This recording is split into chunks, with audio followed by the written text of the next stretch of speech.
நாளுக்கொரு நல்ல பங்கு. யாத்ராகமத்திலிருந்து தின தியானங்கள். மே 26. யாத்ராகமம் 16ஆம் அதிகாரம் 1 முதல் 12 வரை உள்ள வசனங்கள். கிருபையும் இரக்கத்தையும் காண்பிக்கிற கர்த்தர். ஆரோன் இஸ்ரவேல் புத்திரராகிய சபையாருக்கெல்லாம் இதை சொல்லுகிற போது அவர்கள் வனாந்திர திசையாய் திரும்பி பார்த்தார்கள். அப்பொழுது கர்த்தருடைய மகிமை மேகத்திலே காணப்பட்டது. வசனம் 10. நீரூற்றுகளும் பேரீச்சை மரங்களும் நிறைந்த ஏலிமுக்கும் நியாயப்பிரமாணம் கொடுக்கப்பட்ட சீனாய்க்கும் நடுவாக இருக்கிற சீன் வனாந்திரத்துக்கு வந்தார்கள். மக்களுடைய முறுமுறுப்புகளுக்கு பதிலாக கர்த்தருடைய மகிமை வெளிப்பட்ட இடம். நம்முடைய பயணத்தின் அடுத்த நிறுத்தம் தேவனுடைய மகிமையும் கிருபையும் அளவற்ற வகையில் வெளிப்படுகிற இடமாக இருக்கலாம். ஆகையால் வெளிப்பிரகாரமான பார்வைக்கு வாழ தகுதியற்றதும் தேவைகள் சந்திக்கப்படுவதற்கு வாய்ப்புகள் அற்றதுமான இடத்தில் கர்த்தர் கொண்டு வந்து விட்டார் என்ற புலம்பலும் அங்கலாய்ப்பும் வேண்டாம்.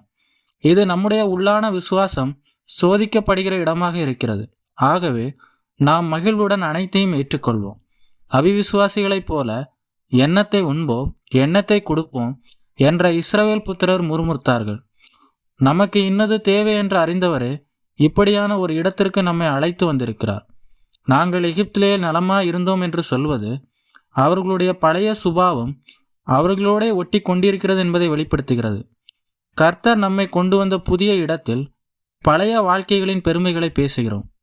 இவ்விதமாக நடந்து கொண்ட பிறகும் நான் உங்களுக்கு வானத்திலிருந்து அப்பம் வரவழைப்பேன் என்று கர்த்தர் சொல்லுவது தேவ கிருபையின் வெளிப்பாடே அன்றி வேறு என்னவாக இருக்க முடியும்? இதை புரிந்து வாழ கர்த்தர் நமக்கு உதவி செய்வாராக. எகிப்தில் கல்லறை இல்லை என்றா எங்களை பாலைவனத்திற்கு அழைத்து வந்தீர் என்று சொன்னார்கள். எண்ணத்தை குடிப்போம் என்று தண்ணீருக்காக முறுமுறுத்தார்கள். இப்பொழுது இந்த பாலைவனத்தில் எங்களை பட்டினியால் கொல்லப் போகிறீர் என்று முறுமுறுத்தார்கள். நம்முடைய தேவன் இப்படிப்பட்டவரா? அவருடைய நன்மைகள் எளிதில் மறந்து போகிற நம்முடைய இருதயத்தின் அப்பட்டமான மனநிலையை இது படம் பிடித்து காட்டுகிறதில்லையா? தங்களை வழிநடத்துகிற தலைவர்களுக்கு எதிராக நியாயமற்ற முறுமுறுப்பை தனக்கு எதிரானதாகவே கர்த்தர் எடுத்துக்கொள்கிறார். விசுவாசிகளாகிய நாம் பிறர் மீதோ அல்லது நமக்கு அனுமதிக்கப்படுகிற சூழ்நிலைகள் மீதோ நாம் திருப்தி அற்றவர்களாக இருந்தால் உண்மையில் நாம் தேவனோடு திருப்தி அற்றவர்களாகவே இருக்கிறோம். ஆயினும் தேவன் நம்மை கிருபையுடன் காண்கிறார். இறைச்சியையும் அப்பத்தையும் கொடுத்து அவர்களை திருப்தியாக்கினது போலவே இன்றும் நம்மிடத்தில் மேலானவைகளை கொடுத்து திருப்தியாக்குகிறார். வானத்திலிருந்த பொழிந்த இந்த மன்னாவானது புதிய ஏற்பாட்டில் நமக்காக அருளப்பட்ட மெய்யான ஜீவ அப்பமாகிய இயேசு கிறிஸ்துவுக்கு நிழலாட்டமாக இருக்கிறது. ஒவ்வொரு நாளும் தங்களுக்கு தேவையானதை மட்டுமே அவர்கள் சேகரிக்க வேண்டும் என்று கர்த்தருடைய கட்டளை. நம்முடைய அன்றாட தேவைக்காக நாம் தேவனையே முழுமையாக சார்ந்திருக்க வேண்டும் என்பதை போதிக்கிறது.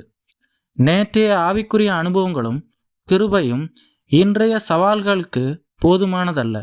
புலம்பல் 3ஆம் அதிகாரம் 23ஆம் வசனத்தில் வாசிக்கிறது போல தேவனுடைய இரக்கங்கள் ஒவ்வொரு காலைதோறும் புதியவைகளாகவே இருக்கின்றன. எனவே வழிநடத்தும் ஜீவ அப்பமாகிய கிறிஸ்துவோடு அனுதினமும் நெருங்கிய ஐக்கியம் வைத்து கொள்ள நம்மை முழுமையாக